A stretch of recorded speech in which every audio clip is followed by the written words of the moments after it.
Episode 28। हवेली की सुबह उस दिन कुछ अलग ही थी।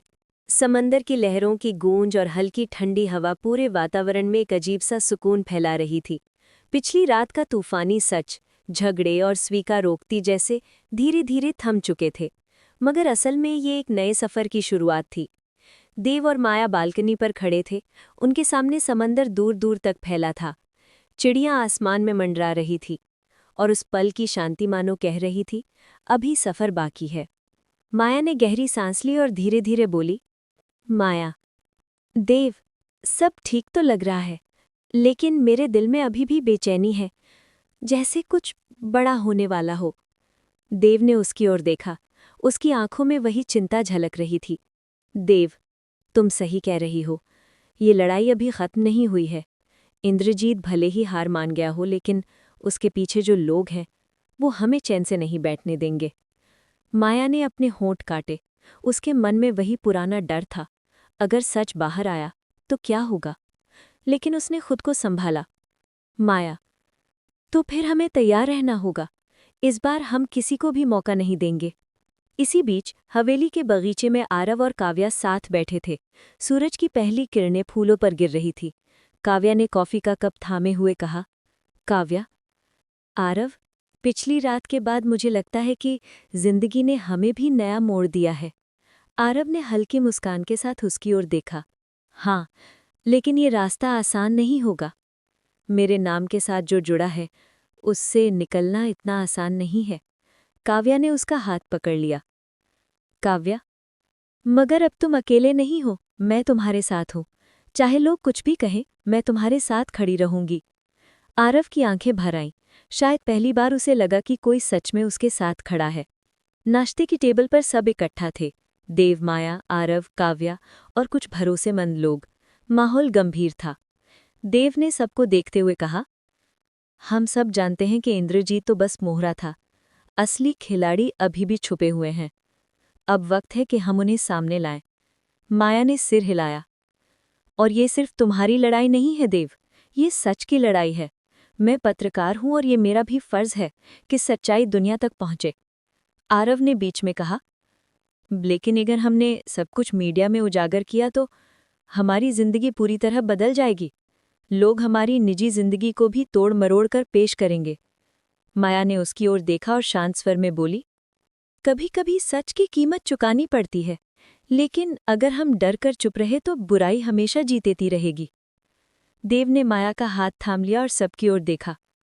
तो तय हो गया, अब से हम पीछे नहीं हटेंगे, चाहे कोई भी कीमत चुकानी पड़े। बैठक खत्म होने के बाद माया अकेली हवेली के पुराने हिस्से में चली गई। वहां दीवारों पर पुरानी तस्वीरें टंगी थी, देव के परिवार की, हवेली के नींव रखने वालों की। माया ने धीरे धीरे उन तस्वीरों को देखा और सोचा, इतिहास कभी झूठ नहीं बोलता। शायद इस हवेली में ही वो राज छुपा है जिसे जानकर सब बदल सकता है। उसने नोट्स बनाने शुरू कर दिए। उसकी पत्रकारिता की आदत फिर से जाग उठी थी। उधर देव अपने स्टडी रूम में बैठा था। उसने माया को खिड़की से जाते हुए देखा और उसकी आंखों में चिंता भर गई। देव, माया को सच्चाई की तलाश से कोई नहीं रोक सकता, लेकिन यही तलाश कहीं उसे खतरे में न डाल दे। मैं उसे खोने का खतरा नहीं उठा सकता। देव ने अपनी फाइलें खोलीं। उसमें पुराने कॉन्ट्रैक्ट्स, बिजनेस डील्स और वो सबूत थे जो उसके साम्राज्य की नींव हिला सकते थे। उसके चेहरे पर तनाव साफ छलक रहा था। दूसरी ओर काव्या हवेली के लाइब्रेरी में पुराने दस्तावेज देख रही थी। अचानक उसे एक फाइल मिली जिसमें इंद्रजीत और हवेली के पुराने मालिकों के बीच गुप्त लेनदेन का जिक्र था। काव्या ने फाइल उठाकर पढ़ी और उसके चेहरे का रंग उड़ गया। काव्या, ओ गॉड, ये तो मतलब सारी लड़ाई की जड़ यहाँ है। उसने फौरन आरव को बुलाया। आरव, क्या हुआ काव्या? ये देखो, ये सबूत बताते हैं कि हवेली और बिजनेस सिर्फ पैसों के लिए नहीं, बल्कि बहुत बड़े राजनैतिक खेल का हिस्सा रहा है।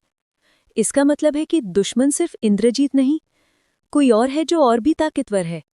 आरव का चेहरा गंभीर हो गया। शाम ढल चुकी थी। माया बालकनी में खड़ी थी और देव उसके पास आया। देव, तुम फिर सोच में डूबी हो? माया ने उसकी ओर देखा। हाँ, मुझे लगता है कि हमें असली दुश्मन का सामना करने के लिए और गहराई में जाना होगा। ये सिर्फ बिजनेस या पावर की लड़ाई नहीं है, ये इंसाफ की लड़ाई है। देव ने गहरी सांस ली। देव, माया, मैं तुम्हें कुछ बताना चाहता हूं। एक सच जो मैंने अब तक किसी को नहीं बताया। माया की धड़कन तेज हो गई। क्या सच? देव, मेरे पिता की मौत एक हादसा नहीं थी, वो एक साजिश थी, और मुझे यकीन है कि इसके पीछे वही लोग हैं जो आज हमें निशाना बना रहे हैं। माया चौंक गई। तुमने ये बात पहले क्यों नहीं बताई? देव की आंखें नम हो गई। क्योंकि मैं डरता था, अगर ये सच सामने आया तो सब कुछ बिखर जाएगा। लेकिन अब मैं और चुप नहीं रह सकता। माया ने देव का हाथ पकड़कर कहा, तो फिर हम ये सच सामने लाएंगे, चाहे जो भी हो। तभी अचानक हवेली के बाहर से गोली चलने की आवाज आई। सब लोग चौंक कर बाहर भागे। गार्ड्स दरवाजे की ओर भागे और देखा कि एक कार तेजी से हवेली के गेट से निकल रही थी। जमीन पर एक गार्ड घायल पड़ा था। देव ने गुस्से से दांत भीजे। ये शुरुआत थी, असली लड़ाई अब शुरू हुई है। माया ने उसकी ओर देखा और धीमे स्वर में बोली, तो हमें तैयार रहना होगा देव, क्योंकि अब पीछे हटने का कोई रास्ता नहीं है। समंदर की लहरें गूंज रही थीं, मानो आने वाले तूफान का संकेत दे रही हों। रात गहरी हो चुकी थी। हवेली के बाहर गार्ड्स घायल पड़े थे और गोली चलने की आवाज अभी भी सबके कानों में गूंज रही थी। माहौल में दहशत थी, लेकिन उसी दहशत के बीच अब सबकी आंखों में एक नया जोश भी जल उठा था। दुश्मन ने साफ कर दिया था कि वो पीछे हटने वाला नहीं है। देव तुरंत बाहर भागा। जमीन पर पड़ा उसका वफादार गार्ड रोहित खून से लथपथ था। देव ने उसे सहारा दिया। देव गुस्से और दर्द में, रोहित, आंखें खोलो, तुम ठीक हो जाओगे। गार्ड ने कराहते हुए कहा, साहब, वो लोग हवेली की ताकत से डर रहे हैं, लेकिन सावधान रहना। उसकी सांसें भारी हो गईं। डॉक्टर को तुरंत बुलाया गया। माया ने देव के कंधे पर हाथ रखा। माया, अब वक्त आ गया है कि हम ये खेल उनके तरीके से नहीं, बल्कि अपने दिमाग से खेलें। देव की आंखें लाल हो गई। देव, मैं उन्हें नहीं छोड़ूंगा। जो भी मेरे परिवार को, मेरे लोगों को नुकसान पहुंचाएगा, उसकी कीमत उसे चुकानी होगी। सुबह होते ही हवेली में एक जरूरी बैठक बुलाई गई। देव, माया, आरव, काव्या और भरोसेमंद लोग मेज के चारों ओर बैठे। माहौल तनावपूर्ण था। देव, दुश्मन अब खुलकर सामने आने लगा है। इसका मतलब है कि हम सही दिशा में हैं, लेकिन हमें एक एक कदम सोचकर रखना होगा। माया, हमारे पास दो रास्ते हैं, या तो हम चुप रहें और उनके वार सहते जाएं, या फिर सबूत इकट्ठा कर उन्हें दुनिया के सामने बेनकाब कर दें। आरव संकोच में, लेकिन अगर सच बाहर आया तो हमारे बिजनेस पर असर पड़ेगा, लोग हमें शक की निगाह से देखेंगे। माया ने दृढ़ स्वर में कहा, आरव, अगर डर की वजह से हम सच छुपाएंगे तो ये जाल कभी टूटेगा नहीं, हमें ये रिस्क लेना ही होगा। काव्या ने उसकी बात का समर्थन किया, और मैं जानती हूं कि सच की ताकत हमेशा झूठ पर भारी पड़ती है, हमें बस हिम्मत दिखानी होगी। देव ने सबकी ओर देखा और फिर धीरे धीरे कहा, ठीक है, अब से हमारी लड़ाई सिर्फ बिजनेस की नहीं, बल्कि सच्चाई और इंसाफ की है। मीटिंग के बाद काव्या फिर से लाइब्रेरी में चली गई। उसने पिछली रात जो फाइल देखी थी, उसमें और गहराई से पढ़ना शुरू किया। उसमें हवेली और राजनीति के बीच पुराने समझौते दर्ज थे। उसने पन्ने पलटे और अचानक एक नाम पर उसकी नज़र ठहर गई, सांसद नरेश प्रताप सिंह। काव्या चौंक गई। तो ये है असली खिलाड़ी। इंद्रजीत तो बस उनका प्यादा था। उसने तुरंत फाइल आरव को दिखाई। आरव, नरेश प्रताप सिंह, ये तो देश के सबसे ताकतवर नेताओं में से एक है। अगर ये सच है तो हमारी लड़ाई और भी मुश्किल होने वाली है। काव्या, मुश्किल जरूर है, लेकिन नामुमकिन नहीं। हमें ये राज सबके सामने लाना होगा। दूसरी ओर माया ने अपने पुराने पत्रकारिता नेटवर्क का इस्तेमाल करना शुरू किया। उसने अपने कुछ भरोसेमंद पत्रकार दोस्तों से गुप्त रूप से संपर्क किया और कहा, मुझे नरेश प्रताप सिंह और उनके पुराने कारोबार की सारी जानकारी चाहिए, चाहे वो कितनी भी छुपाई गई हो। उसके दोस्त ने कहा, माया, अब ये बहुत बड़ा रिस्क है। वो आदमी बहुत ताकतवर है। अगर उसे पता चल गया कि तुम उसके पीछे पड़ गई हो तो तुम्हारी जान खतरे में पड़ जाएगी। माया ने ठंडे स्वर में कहा, मैंने पहले भी सच के लिए खतरे उठाए हैं, इस बार भी पीछे नहीं हटूंगी। रात को देव ने माया को स्टडी में बुलाया। उसके चेहरे पर गुस्सा था। देव, माया, तुम नरेश प्रताप सिंह के खिलाफ खुद से जांच कर रही हो? क्या तुम्हें अंदाजा है कि तुम किससे टकरा रही हो? माया ने शांत लेकिन दृढ़ आवाज में कहा। हाँ, मुझे पता है, लेकिन अगर हम सच्चाई से मुंह मोड़ेंगे तो कभी जीत नहीं पाएंगे। हमें ये करना ही होगा। देव ने उसकी ओर गुस्से से देखा। मैं तुम्हें किसी खतरे में नहीं डाल सकता। तुम्हें समझना होगा, ये लड़ाई मेरी है। माया की आंखें नम हो गई। नहीं देव, ये हमारी लड़ाई है। मैं तुम्हें अकेला नहीं छोड़ सकती। अगर तुम सच में मुझ पर भरोसा करते हो तो मुझे साथ चलने दो। देव कुछ पल चुप रहा, फिर धीरे धीरे उसकी आंखों की नमी पिघल गई। उसने माया का हाथ पकड़ लिया। ठीक है, लेकिन वादा करो कि बिना मुझे बताए कोई कदम नहीं उठाओगी। माया ने सिर हिला दिया। इसी बीच शहर के एक आलीशान बंगले में नरेश प्रताप सिंह अपने करीबियों के साथ बैठा था। उसकी आंखों में गुस्सा और अहंकार साफ झलक रहा था। नरेश प्रताप, देव और उसकी टीम अब हमें चुनौती देने की सोच रहे हैं। इंद्रजीत की हार ने उन्हें हिम्मत दी है, लेकिन वो भूल गए हैं कि असली ताकत किसके पास है। उसका एक आदमी बोला। साहब, हम क्या करें? नरेश मुस्कुराया। उनकी सबसे बड़ी कमजोरी है माया। देव उससे बेहद मोहब्बत करता है। अगर हमें देव को तोड़ना है तो माया को निशाना बनाओ। हवेली के भीतर सब अपनी अपनी तैयारी में जुटे थे। आरव और काव्या सबूत इकट्ठा कर रहे थे, माया अपने नेटवर्क से रिपोर्ट्स ला रही थी और देव अपने बिजनेस कनेक्शंस का इस्तेमाल कर रहा था। लेकिन इसी बीच हवेली के गार्ड्स ने देखा कि कुछ अजनबी लोग हवेली के आसपास घूम रहे हैं। जब उन्हें पकड़ा गया तो उनके पास से कैमरास और रिकॉर्डिंग डिवाइसेस मिले। देव ने वो सब चीज़ें अपने हाथ में लेकर कहा, इसका मतलब है कि वो हमें हर वक्त मॉनिटर कर रहे हैं। हमें अब और सतर्क रहना होगा। माया ने कहा, देव, हमें हमला करने से पहले खुद को पूरी तरह सुरक्षित करना होगा, वरना वो हमारी हर चाल को नाकाम कर देंगे। रात गहरी हो चुकी थी। माया अपने कमरे में लैपटॉप पर रिसर्च कर रही थी। तभी खिड़की से एक हल्की सी सरसराहट आई। उसने मुड़कर देखा, बाहर अंधेरे में कोई परछाई खड़ी थी। माया का दिल जोर जोर से धड़कने लगा। उसने तुरंत देव को आवाज दी। देव, कोई बाहर है। देव और गार्ड्स दौड़कर आए, लेकिन तब तक वो परछाई गायब हो चुकी थी। देव ने गुस्से से दांत भींचे। अब ये साफ है कि वो हमें सिर्फ डराना नहीं चाहते, उनका अगला वार और भी खतरनाक होगा। माया ने उसकी ओर देखा और धीमे स्वर में बोली, देव, तूफान अब सच में शुरू हो चुका है और बाहर समुद्र की लहरें पहले से भी ज्यादा तेजी से टकरा रही थी, मानो आने वाले तूफान की चेतावनी दे रही हूं। रात धीरे धीरे गहरी हो चुकी थी। हवेली के आंगन में अजीब सी खामोशी पसरी हुई थी। सिर्फ हवाओं की हल्की सनसनाहट और दूर से आती झिंगरों की आवाज़ उस सन्नाटे को तोड़ रही थी। हवेली के बड़े दरवाजों पर सुरक्षा गार्ड खड़े थे, मगर फिर भी वातावरण में एक अनजाना डल और बेचैनी तैर रही थी। माया अपने कमरे में खिड़की के पास खड़ी बाहर झांक रही थी। चांदनी आंगन पर बिखरी हुई थी, लेकिन उसके दिल में किसी भी तरह की शांति नहीं थी। देव से हुई पिछली बातचीत बार बार उसके दिमाग में गूंज रही थी।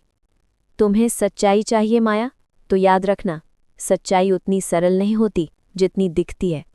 देव की आवाज़ मानो उसके कानों में फिर से गूंज उठी। माया ने गहरी सांस ली। वो जानती थी कि अब पीछे हटने का कोई रास्ता नहीं है।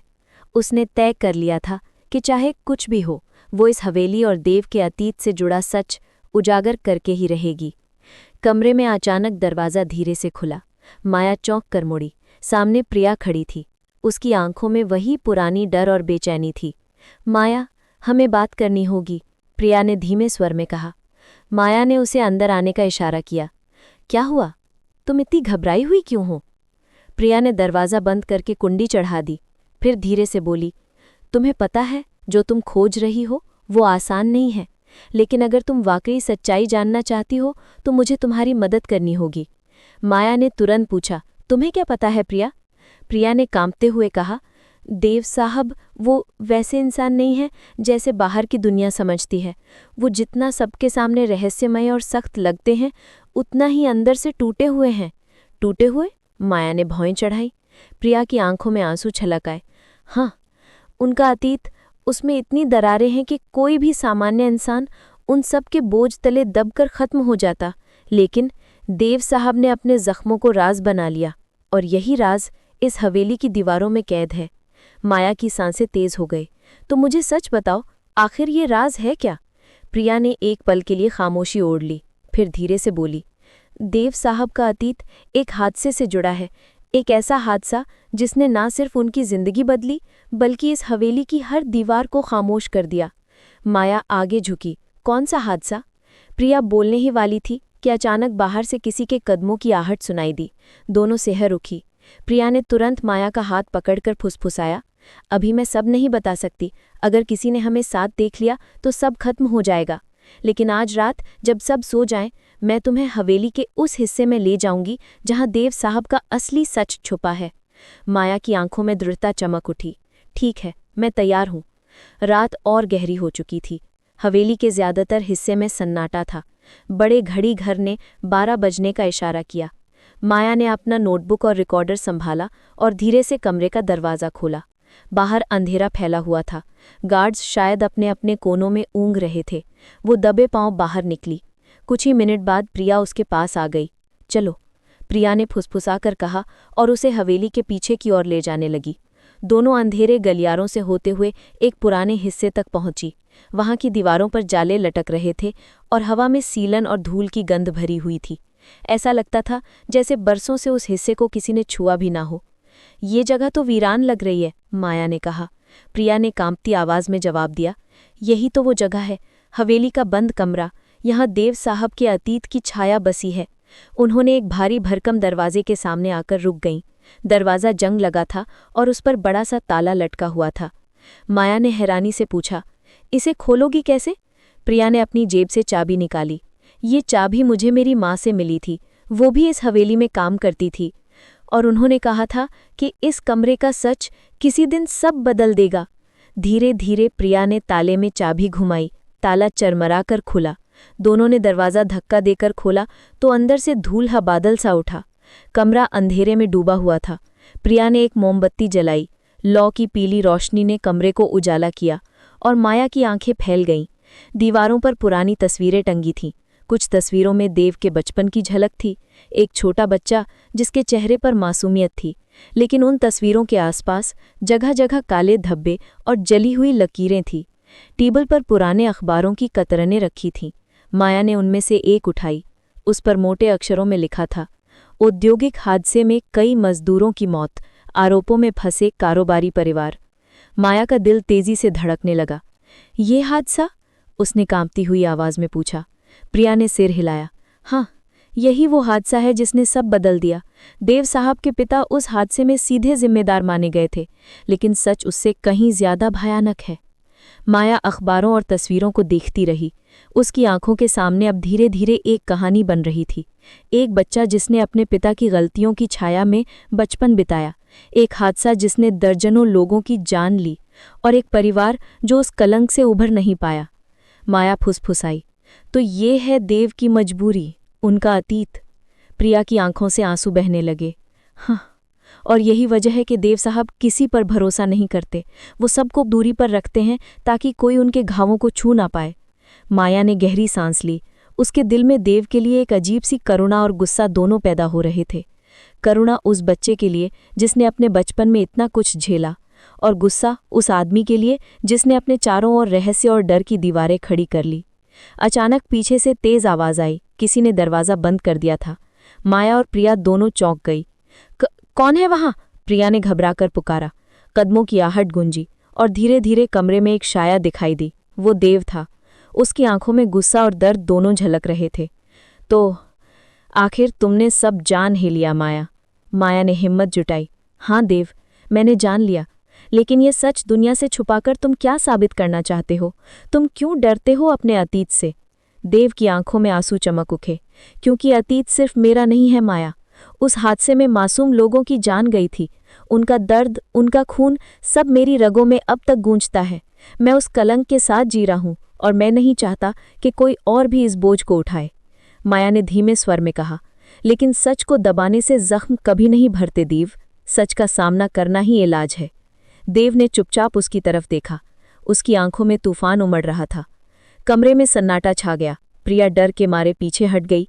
माया और देव आमने सामने खड़े थे। माया की आंखों में चुनौती थी और देव की आंखों में संघर्ष। अब आगे क्या होगा? क्या देव अपने अतीत का सच स्वीकार करेगा या फिर वो इस सच को दबाने के लिए और बड़ी दीवारें खड़ी करेगा?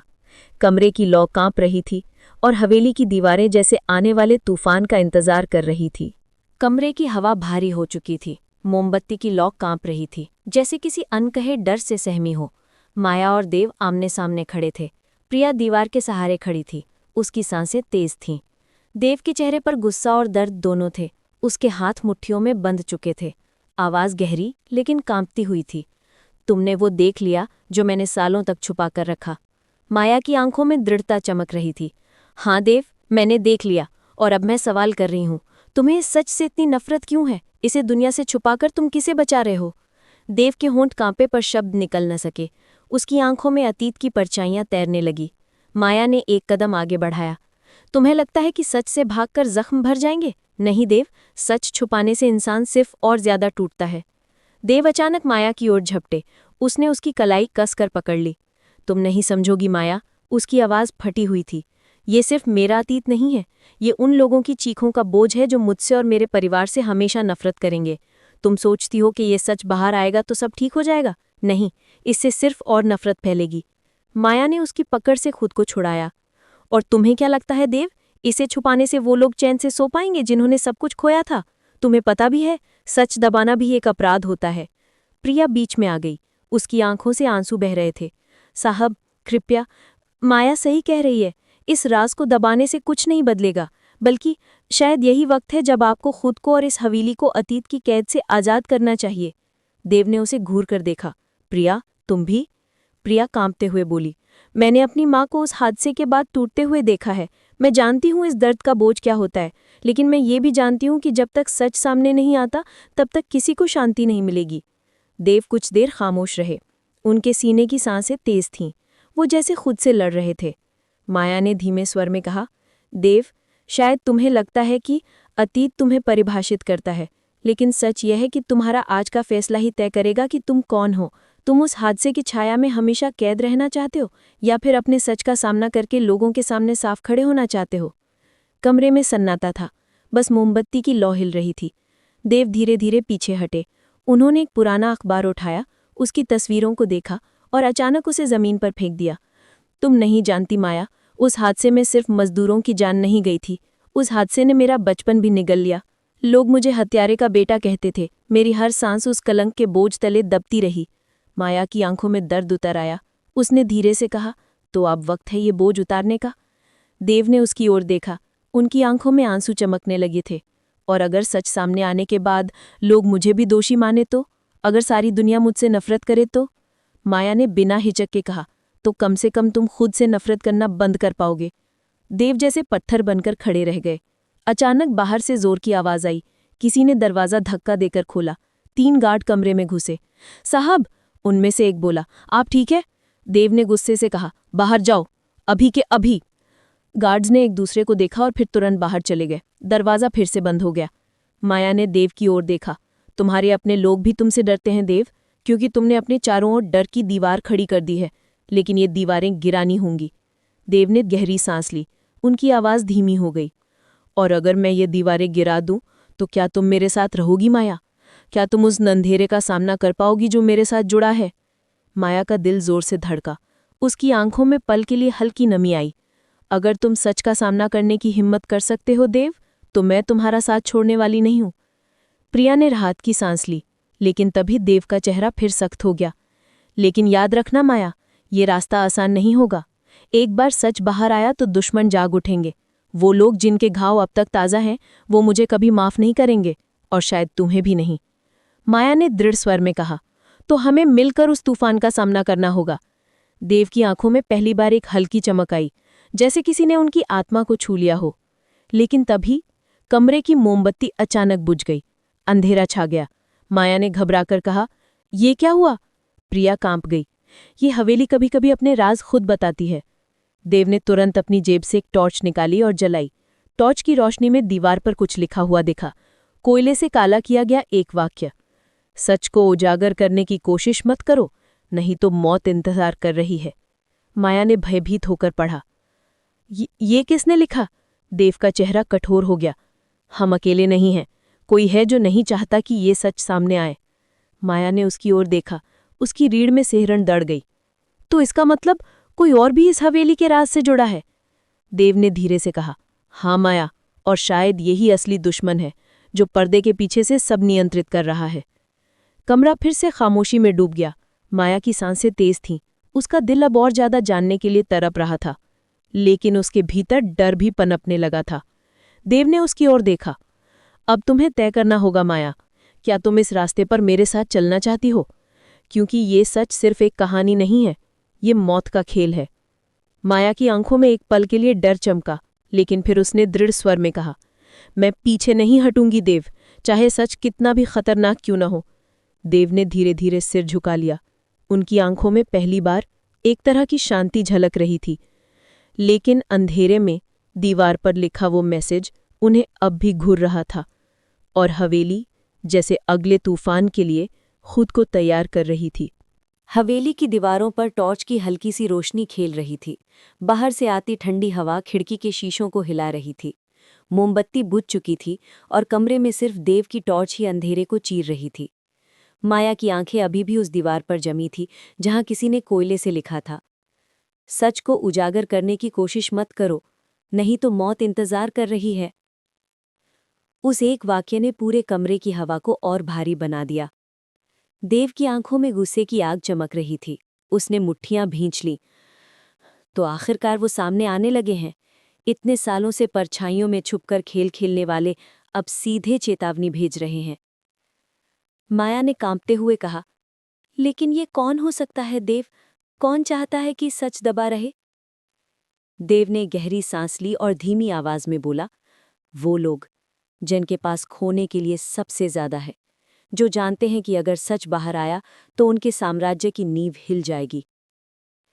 प्रिया, जो अब तक खामोश थी, अचानक बोल पड़ी। उसकी आवाज कांप रही थी। साहब, मुझे लगता है मैंने पहले भी इस लिखावट को देखा है। देव और माया ने एक साथ उसकी ओर देखा। कहाँ? देव ने पूछा। प्रिया ने हिचकते हुए कहा, जब मैं छोटी थी, मेरी माँ हवेली के पिछले हिस्से में काम करती थी। वहां की दीवारों पर कई बार किसी ने कोयले से अजीब संदेश लिखे होते थे। माँ हमेशा कहती थी कि ये किसी अदृश्य रक्षक का काम है, जो इस हवेली के राज को छुपाए रखना चाहता है। माया ने गहरी सांस ली। मतलब ये खेल बहुत पुराना है देव, सिर्फ तुम्हारा अतीत ही नहीं, पूरी हवेली इस राज से जुड़ी है। देव ने सिर हिलाया। और शायद यही वजह है कि मैं हमेशा इस जगह से बंधा रहा। ये हवेली सिर्फ मेरा घर नहीं, ये एक जाल है। माया धीरे से देव के करीब आई। उसकी आवाज धीमी लेकिन दृढ़ थी। तो अब हमें ये जाल तोड़ना होगा। तुम्हें अपने अतीत से भागना नहीं है देव, तुम्हें उसका सामना करना होगा। देव की आंखें उसकी आंखों में गड़ी थी। वहां डर भी था और उम्मीद भी। और अगर इस लड़ाई में मैं सब कुछ खो दूं तो? तुम्हें भी? माया ने बिना सोचे जवाब दिया, अगर हम सच के लिए लड़ रहे हैं तो खोने से ज्यादा पाने को मिलेगा। अचानक बाहर से कदमों की आहट सुनाई दी। कोई गलियारे से गुजर रहा था। टॉर्च की रोशनी दरवाजे की तरफ गई। दरवाजे के नीचे किसी के साये की हल्की झलक पड़ी। देव ने इशारे से माया और प्रिया को खामोश रहने को कहा। वो धीरे धीरे दरवाजे की ओर बढ़े। उनके हाथ में अब लोहे की छड़ थी, जिसे उन्होंने जमीन से उठाया था। जैसे ही दरवाजा थोड़ा सा खुला, देव झपटे और बाहर खड़े शख्स को पकड़ लिया। कौन है? देव की आवाज गूंज उठी। टॉर्च की रोशनी जब उस चेहरे पर पड़ी तो माया की सांस थम गई। वो कोई नौकर था, करीब 40 साल का, चेहरे पर डर और आंखों में बेचैनी। मालिक, मत मारिए, वो कांपते हुए बोला। मैं तो सिर्फ देखने आया था। देव ने उसे दीवार से लगाकर दबाया। देखने या जासूसी करने? आदमी डर से पसीना पसीना हो गया।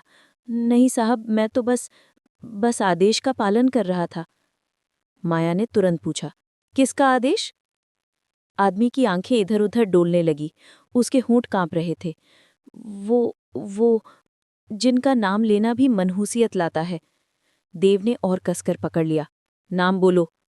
आदमी अचानक रोने लगा। वो मालिक, जो असली मालिक हैं इस हवेली के। आप तो बस एक चेहरा है साहब। असली खेल तो कोई और खेल रहा है। देव का चेहरा सख्त हो गया। कौन है वो? लेकिन तभी उस आदमी की आंखें फैल गईं। उसके चेहरे पर भय का ऐसा भाव आया जैसे उसने मौत को सामने देख लिया हो। वो आ गए, उसने कांपती हुई आवाज में कहा, और अगले ही पल वो आदमी जमीन पर गिर पड़ा। उसकी सांसें थम चुकी थीं। प्रिया चीख पड़ी, हे भगवान! माया हक्की बक्की रह गई। ये कैसे? देव नीचे झुके, आदमी की नब्ज टटोलने लगे, लेकिन सब खत्म हो चुका था। जहर, देव ने दबी आवाज में कहा। किसी ने इसे पहले ही तैयार कर रखा था। जैसे ही उसने सच बोलने की कोशिश की, उसके शरीर ने जवाब दे दिया। माया की आंखों में डर उतर आया। तो इसका मतलब कोई हमें लगातार देख रहा है? देव ने सिर हिलाया। हाँ, और वो हमसे कई कदम आगे है। कमरा एक बार फिर खामोश हो गया, लेकिन अब उस खामोशी में डर और बेचैनी और गहरी हो चुकी थी। माया ने धीरे से कहा, देव, हमें यहां से निकलना होगा। ये हवेली अब सुरक्षित नहीं है। देव ने उसकी ओर देखा। नहीं माया, अभी नहीं। अगर मैं भागा तो वही होगा जो वो चाहते हैं। हमें यहीं रहकर ही खेल खत्म करना होगा। माया ने उसकी आंखों में देखा। तो फिर हमें अगले कदम के लिए तैयार होना होगा। सच को उजागर करने के लिए अब सिर्फ हिम्मत ही नहीं, बल्कि चालाकी भी चाहिए। देव ने गहरी सांस ली। सही कह रही हो तुम। ये अब सिर्फ अतीत का बोझ नहीं रहा, ये जंग है उनसे जो परछाइयों में छुपकर हमें डराते हैं। और मैं कसम खाता हूं, इस बार मैं भागूंगा नहीं। माया उसके बिल्कुल करीब आई, उसकी आवाज़ बेहद मुलायम थी। और मैं तुम्हारे साथ रहूंगी चाहे जो हो। देव ने उसकी आंखों में झांका। उस पल उनकी नज़रें जैसे वक्त को रोक गईं। बाहर तूफान गरज रहा था, लेकिन उस नज़दीकी में एक अजीब सी शांति थी। देव ने धीरे से कहा, तुम्हें नहीं पता माया, तुमने मुझे दोबारा जीना सिखा दिया है। माया ने हल्की मुस्कान दी। तो चलो, अब हम इस खेल को ख़त्म करेंगे। बाहर हवेली के गलियारों में कदमों की आहट गूंज रही थी। परछाइयां लंबी हो रही थी। दीवार पर लिखा वो चेतावनी संदेश अब और डरावना लग रहा था। लेकिन इस बार देव की आंखों में डर नहीं, सिर्फ आग थी। उसने माया और प्रिया की ओर देखा। अब खेल शुरू होगा, और इस बार हम शिकार नहीं शिकारी होंगे। माया ने उसकी बात पर सर हिलाया। उसकी आंखों में वही दृढ़ता थी जो देव को अब तक सबसे ज्यादा डराती थी, और शायद सबसे ज्यादा सुकून भी।